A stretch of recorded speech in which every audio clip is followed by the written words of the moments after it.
سوچئے اگر آپ کو صرف ایک انسان کی زندگی سے کچھ سیکھنے کا موقع ملے اور وہ انسان ایسا ہو کہ جس کی ہر بات اور اس کا ہر عمل اللہ کے پاس محفوظ ہے، تو کیا آپ وہ موقع گنوا دیتے؟ نبی کریم صلی اللہ تعالیٰ علیہ وآلہ وسلم کی زندگی اسی طرح ہمارے لیے ایک خزانہ ہے۔ ہر واقعے میں سبق ہے اور ہر عمل میں ہدایت ہے۔ السلام علیکم ورحمۃ اللہ وبرکاتہ۔ Welcome back to my YouTube family, welcome back to my channel. Allah پاک آپ کو اپنے حفظ و امان میں رکھے، آپ کو یہ 12 ربیع الاول کا مہینہ بابرکت مہینہ مبارک ہو۔ اللہ پاک اس مہینے کے صدقے ہماری تمام پریشانیوں کو دور کرے۔ جس نے مجھے دعاؤں کا کہا، اللہ تعالیٰ اس کی تمام جائز دعاؤں کو پورا کرے۔ تو چلیے شروع کرتے ہیں۔ آج ہم ایک خاص انداز میں سیرت نبوی صلی اللہ تعالیٰ علیہ وآلہ وسلم کا جائزہ لیں گے۔ ہم آج ایسے 10 خوبصورت سبقوں کی بات کریں گے جو ہمیں حضور پاک صلی اللہ تعالیٰ علیہ وآلہ وسلم کی زندگی سے ملیں اور جس سے ہر مسلمان روزمرہ کی زندگی میں عمل میں بھی لا سکتا ہے۔ سب سے پہلا سبق یہ ہے کہ کبھی بھی سچائی کا ساتھ نہیں چھوڑنا ہے۔ پہلا سبق کیا ہے کہ ہمیں کبھی بھی سچائی کا ساتھ نہیں چھوڑنا ہے۔ نبی کریم صلی اللہ تعالیٰ علیہ وآلہ وسلم کو مکہ میں صادق اور امین کے نام سے جانا جاتا تھا، یعنی سچا اور امانت دار۔ یہ القاب حضور صلی اللہ تعالیٰ علیہ وسلم کو نبوت کے بعد نہیں ملے، بلکہ آپ کو یہ القابات بچپن ہی سے لوگوں سے ملے ہیں۔ جب آپ صلی اللہ تعالیٰ علیہ وآلہ وسلم نے کوہ صفا پر کھڑے ہو کر مکے والوں کو اسلام کی دعوت دی تو سب سے پہلے آپ صلی اللہ تعالیٰ علیہ وآلہ وسلم نے ان سے سوال کیا کہ اگر میں تمہیں کہوں کہ اس پہاڑ کے پیچھے، یعنی کوہ صفا پر کھڑے ہو کے جب آپ صلی اللہ تعالیٰ علیہ وسلم نے ان سے سوال کیا، فرماتے ہیں کہ اگر میں کہوں کوہ صفا کے پیچھے سے لشکر آ رہا ہے، کیا تم میری بات پہ یقین کرو گے؟ تو لوگوں نے جواب دیا، ہاں کیوں نہیں، ہم نے آپ کو کبھی بھی جھوٹا نہیں پایا، ہم نے آپ کو ہمیشہ سچا پایا ہے۔ یہ روایت صحیح بخاری میں بھی موجود ہے۔ اب ذرا یہ سوچئے کہ بندے کو اتنے سچائی کے ساتھ جینا چاہیے کہ دشمن کو بھی اس کی سچائی پہ یقین ہو۔ اور دوسرا سبق یہ ہے کہ صبر کا دامن کبھی نہیں چھوڑنا۔ ہم نے حضور پاک صلی اللہ تعالیٰ علیہ وآلہ وسلم کی زندگی سے دوسرا سبق یہ حاصل کرنا ہے کہ ہم نے کبھی بھی صبر کا دامن ہاتھ سے نہیں چھوڑنا۔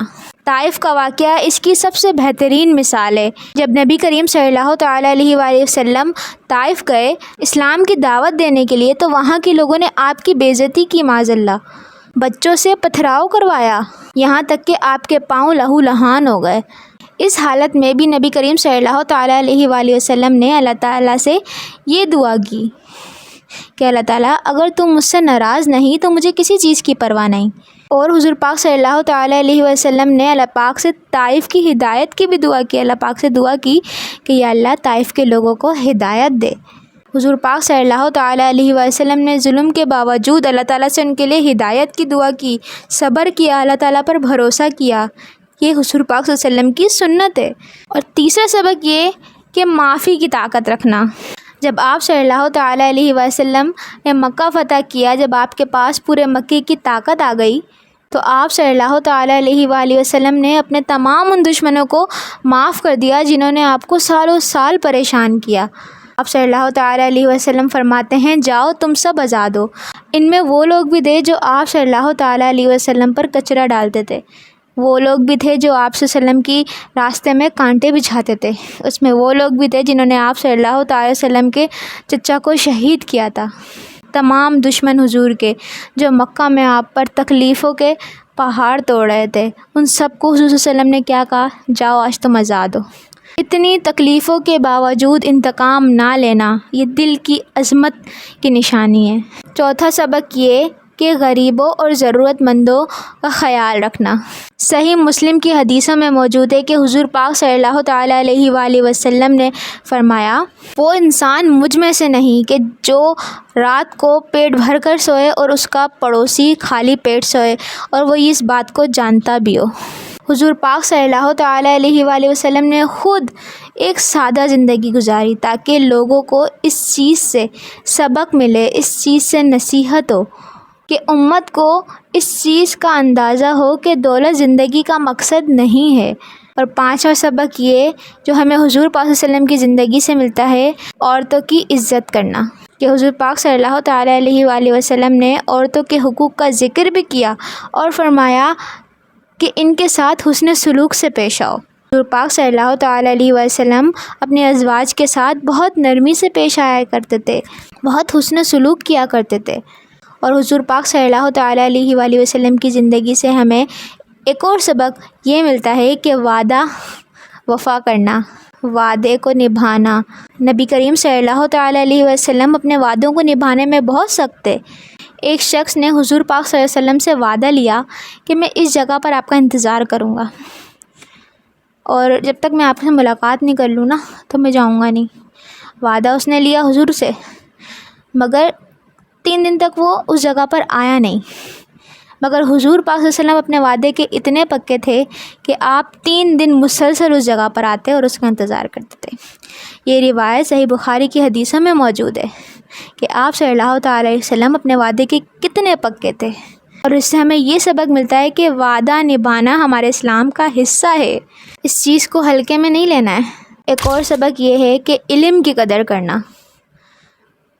نبی کریم صلی اللہ تعالیٰ علیہ وسلم نے فرمایا، علم حاصل کرنا ہر مرد اور عورت پر فرض ہے۔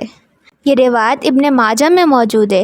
حضور پاک صلی اللہ تعالیٰ علیہ وآلہ وسلم نے بدر کے قیدیوں کو یہ رہائی دی کہ اگر وہ مسلمانوں کے بچوں کو پڑھائیں تو انہیں آزادی مل جائے گی، انہیں رہائی مل جائے گی۔ یہ سیرت کی کتابوں میں موجود ہے، اور علم کی اتنی زیادہ اہمیت ہے وہ اس بات سے آپ اندازہ لگا لیں۔ اور حضور پاک صلی اللہ تعالیٰ علیہ وآلہ وسلم کی زندگی سے ایک اور سبق یہ کہ جانوروں کا خیال رکھنا، اپنے گھر کے، اپنے ارد گرد کے ماحول کا خیال رکھنا۔ صحیح بخاری میں حضور پاک صلی اللہ تعالیٰ علیہ وسلم کی ایک حدیث موجود ہے جس میں حضور پاک صلی اللہ تعالیٰ علیہ وآلہ وسلم نے فرمایا کہ ایک عورت کو اس لیے عذاب دیا گیا کہ اس نے اپنی ایک بلی کو باندھا اور اسے بھوکا چھوڑ دیا یہاں تک کہ وہ مر گئی۔ اور اسی طرح حضور پاک صلی اللہ تعالیٰ علیہ وآلہ وسلم نے پانی ضائع کرنے سے بھی بڑا منع کیا ہے، یہاں تک کہ اگر کوئی سمندر کے کنارے میں بھی بہتے پانی سے وضو کر رہا ہے نا، اس میں بھی اس کو احتیاط کرنی چاہیے۔ اور ایک اور سبق یہ ہے کہ ہمیں اپنے غصے کو کنٹرول کرنا ہے۔ یہ بھی سبق ہم نے حضور پاک صلی اللہ تعالیٰ علیہ وآلہ وسلم سے سیکھا۔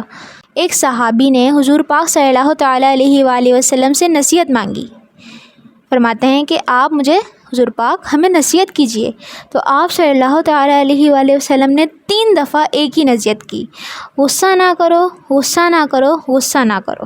یہ حدیث صحیح بخاری میں بھی موجود ہے۔